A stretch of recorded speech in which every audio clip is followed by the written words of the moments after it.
Hi there, Jen Roque here at stampcampwithjen.com. I am an independent Stampin' Up! Demonstrator in Summerfield, Florida.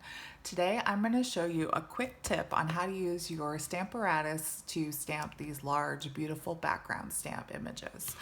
This is a card that I created for my 2021 to 2023 In Color Club. I use this beautiful Wild Roses Cling background stamp to create this image. So I'm going to show you real quick an easy way to get this image, okay?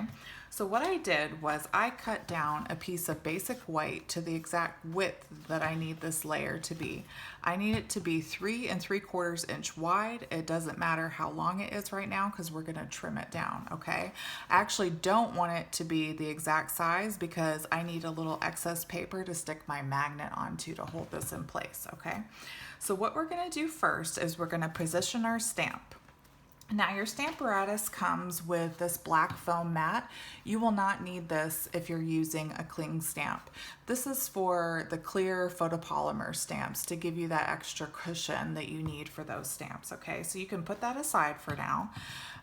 This stamp has that foam already underneath it, and it's got the red rubber, okay? This is a cling stamp. So what we're gonna do to position it, anytime you position your stamp right along the spines here, these spines are actually raised up a little bit, so I don't want to position my stamp exactly right next to it. I'm going to position it, I'm actually gonna go 2 of these little squares down and over on each side just to make sure it's even. I'm using those lines.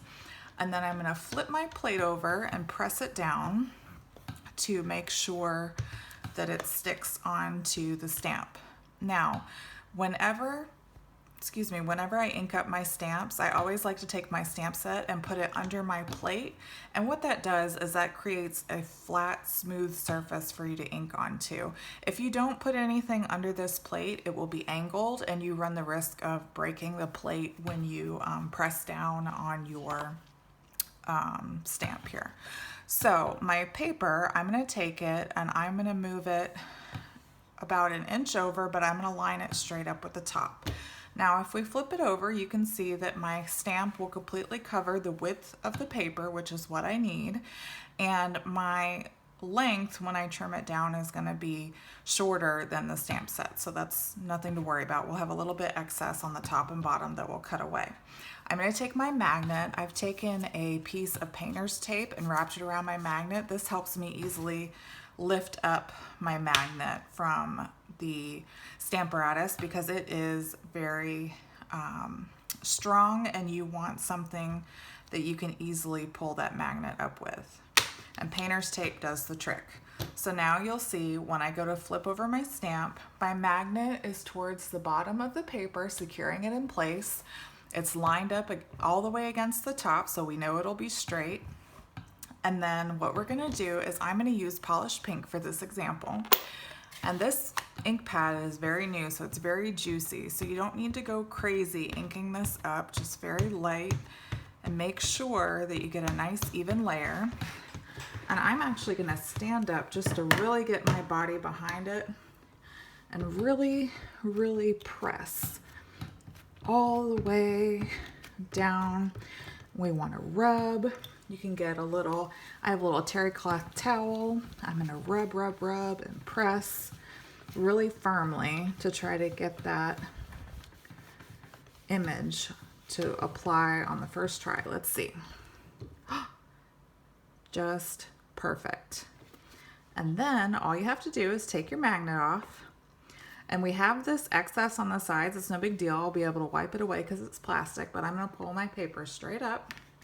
And then I'm just going to take a baby wipe and clean that surface. And then I like to clean my stamps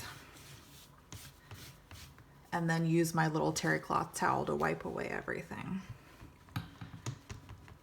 You can get packs of these at like Walmart, Target, any big store, Amazon, I'm sure. Okay, guys, and that is it. So we have that beautiful image. I'll trim off the excess.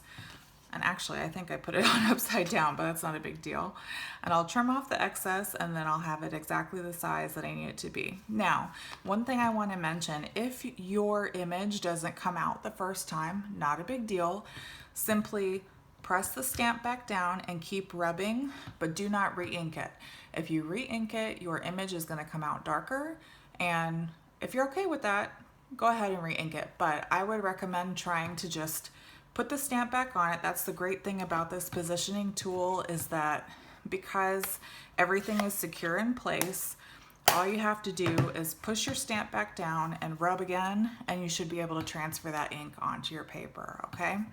All right, guys, well, I really hope you enjoyed this quick tip. I hope it helps you out. If you have any questions, feel free to email me at stampcampwithjen@gmail.com or call or text me at 240-578-5644. I hope you make a ton of these cards and that you enjoy them. All right, guys, well, until next time, be safe and happy stamping. Bye.